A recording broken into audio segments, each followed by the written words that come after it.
is found text. Found in real life, presented in a setting I go to escape real life, the theater. Whether acting in or writing plays, Will Bonfiglio lives his life in the theater.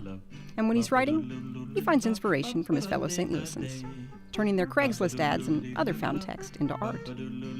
This is his story.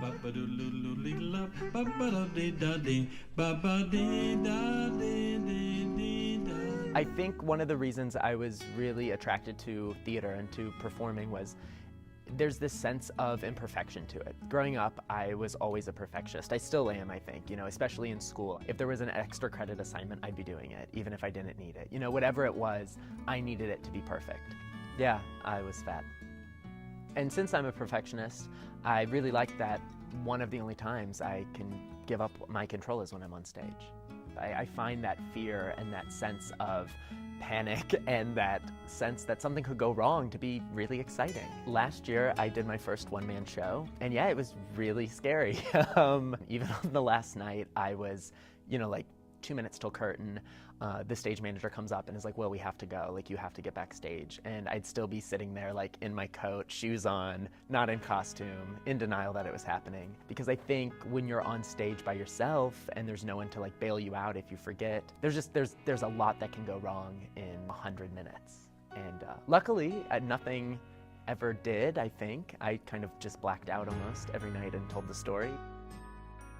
I really enjoy the process of the work, sometimes more than the actual performing of it. I like the rehearsing and the creating and collaborating with the team. And so maybe that's where some of that anxiety came with the one-man show was you're getting ready for it, you're completely alone, the show ends, you're hanging up your costume in silence.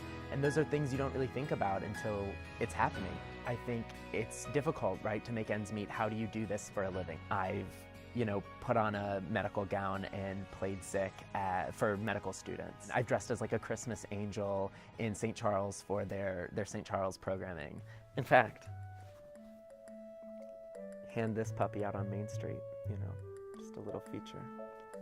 And the holiday season is a great time for different gig work. There's a lot of opportunities, but with that comes a lot of working with children where you never really know what you're gonna get or what's gonna happen. And so you might find that you're serving hot chocolate on a holiday train around town, and the next thing you know, you're cleaning up human feces because a child maybe enjoyed themselves too much. So would I rather be doing my own work and maybe not making money for it?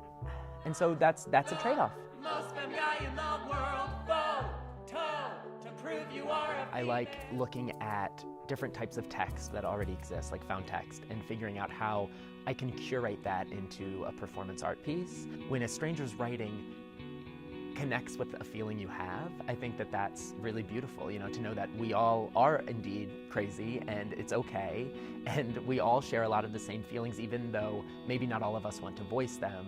We know someone out there will, and we can connect and relate to that. So I find that that's the type of work that I really like, the work that we all can connect to, whether we like it or not, work that conveys what the truth and what the reality of living is. I think when sourcing found text, what I've found to be the most appealing pieces that everyone likes, in the piece is when it's something that has a sense of longing, where it's something that maybe they've lost or they never once found. But it's that thing that we all are really thinking about all the time that's consuming us. And it's that piece of that wistfulness of, oh, there's hope, maybe I'll get it someday, but that also sense in your stomach of maybe I'll never find it. I think people have their own definitions of what success is for a performing artist. And I know for me, it's maybe different than my friends who want to do national tours, who want to come to the Fox, who want to be on Broadway, who want to be in film. For me, it's, am I doing work that I believe in? Am I doing work that I'm proud to present? And is it making the audience think, Is the audience getting something out of this? Or is it just another story they're getting that they could have had from watching a movie? How do I share with them a story and share with them an authentic experience? And I think that's what I want as an audience member. So I think as an artist, if I can provide that, then I know I've succeeded. To check out more local artist stories, visit 9net.org/pieces.